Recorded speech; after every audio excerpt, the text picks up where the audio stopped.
Today we're in Taipei and we're hunting for English, Chinese and Japanese cards, single and sealed, in a place you guys know very well.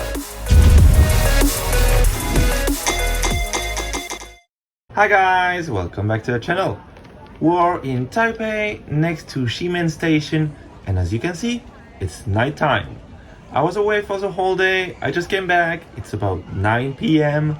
and when I found the store I wanted to showcase was still open, I was like, okay, let's go for it. So today, I'm taking you to Magi, because yes, there is a Magi in Taiwan. We've already visited 2 Magi branches in Tokyo, and every time it was a festival of chase cards and sealed products, so I couldn't resist the temptation of visiting this one too. The store is just 2 minutes away from Ximen Station, so we should be arriving very soon. Okay, so there it is, Magi. I'm so curious, I really don't know what to expect. Is it going to be all Chinese cards, all Japanese, or a mix of both? Oh man, even the staircase looks fancy. At least if you compare it with the Akihabara store. Guys, the store is gigantic. By far, this is the biggest of the 3 Magi I've visited. And I think it's actually one of the biggest card shops I've seen so far, like all included. They actually have plenty of accessories like sleeves and deck boxes. And we're getting started with our first seal boxes, and it is Japanese, with these collection boxes. Oh, now I know what they've done with these promos in Chinese. Well, sticking with Chinese and the V-Union boxes, and then we've got 2 V-Star special boxes, one in Chinese and the other in Japanese. I've been here 5 minutes and I can already say, if you are not familiar with Japanese and Chinese characters, you will have to be careful here, because most boxes or items are much cheaper in Chinese than Japanese. Then we've got some sleeves with these very nice Hyper Beam and Erika sleeves, for example, but also many more. And just behind us, we are now facing the central showcase, which contains all the sealed products. And in this one, we can already see a very large variety of products. Let's start with the Pokeball Teens. These ones are Chinese and contain 5 packs of Starbursts for 400 Taiwan dollars.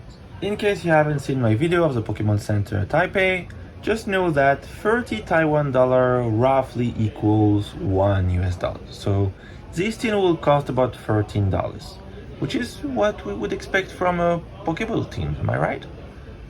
Here we've got some English ETBs, Chinese booster packs, mostly the most recent sets, but they also have V-Star Universe, always a banger. And then we change language again with some Japanese graded cards. There doesn't seem to be any logic as to what product or language are displayed here.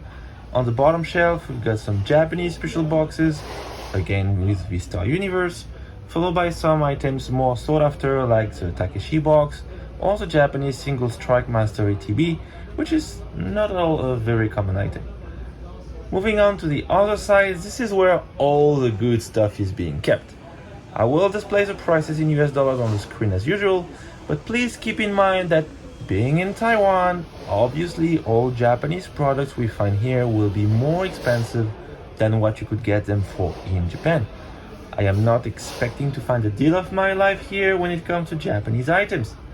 But you know what could be the deal of your life? My Patreon. By subscribing to my Patreon, you're gaining access to all the best Pokemon cards fire sales in Tokyo, as well as the possibility to order any Japanese item directly through me without any commission.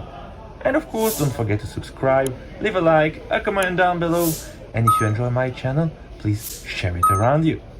Overall, the price of a Japanese booster box here is roughly the double of what it would cost in Japan. So yes, it's pricey. If you are willing to go English, it will be on average 50% more expensive than what you would get it for in the West. For Chinese packs and boxes, of course, they are very affordable, sold at MSRP. Magi Taipei has some pretty nice collection boxes also, like the Shiny Star V special box featuring Nessa, this Matchless Fighter special box, which is definitely on my to-buy list, or this Legendary Pulse special box. We also have some Japanese ETBs with Scarlet and Violet base and Starburst. followed by some more Japanese V-Union collection boxes.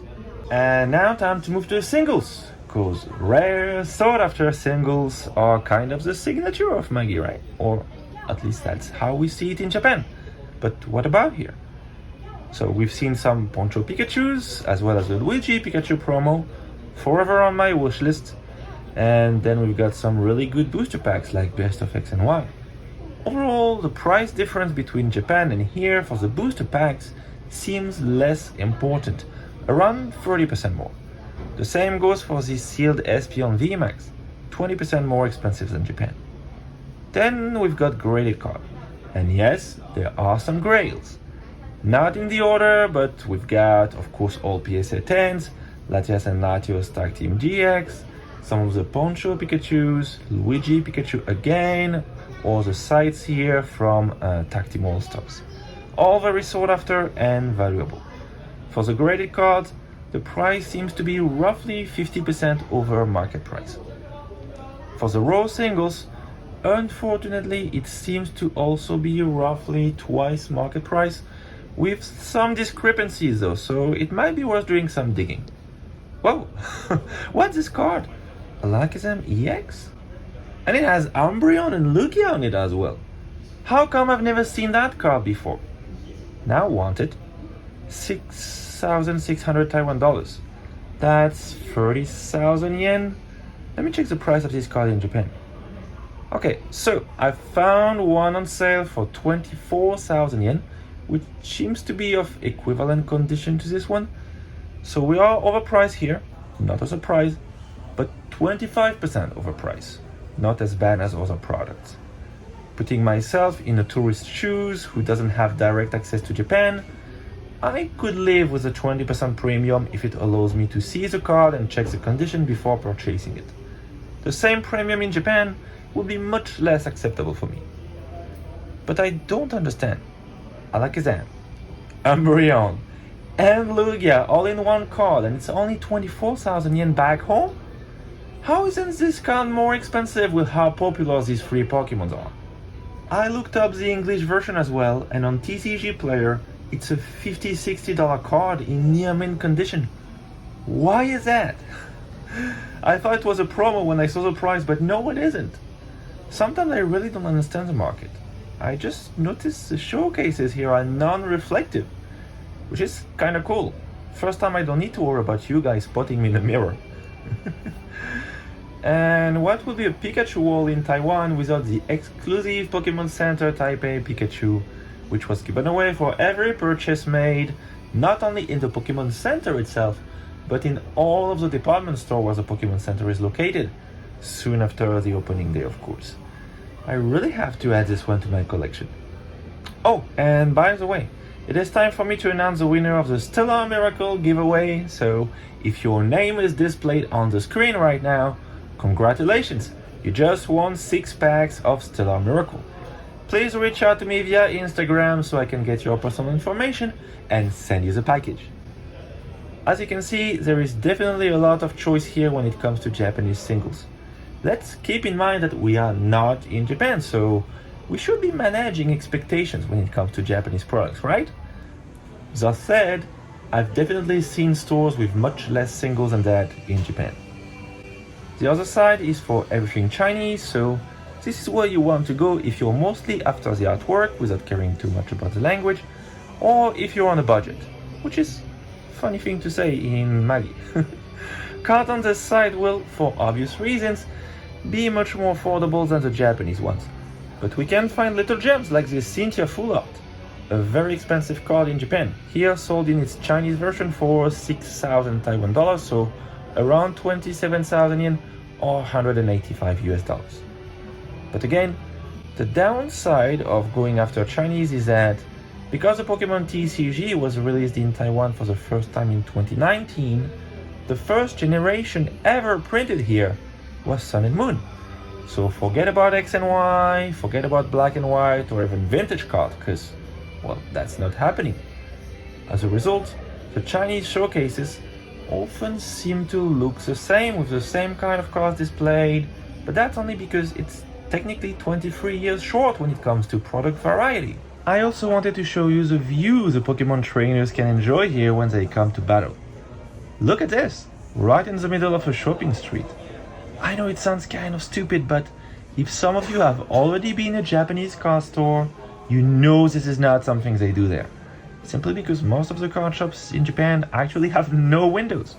Now, before we wrap up this video, I wanted to show you all the loose booster packs they have here. Of course, we have all the most recent sets in Chinese and Japanese. And here is tricky because if you can't make the difference between Chinese and Japanese, you might get confused if you want to buy packs. My tip, look at the Pokemon logo on the pack. If it's written in alphabet, that's a Japanese pack. But if you can't read the logo, then it's a Chinese pack. Give me a thumbs up if you understood.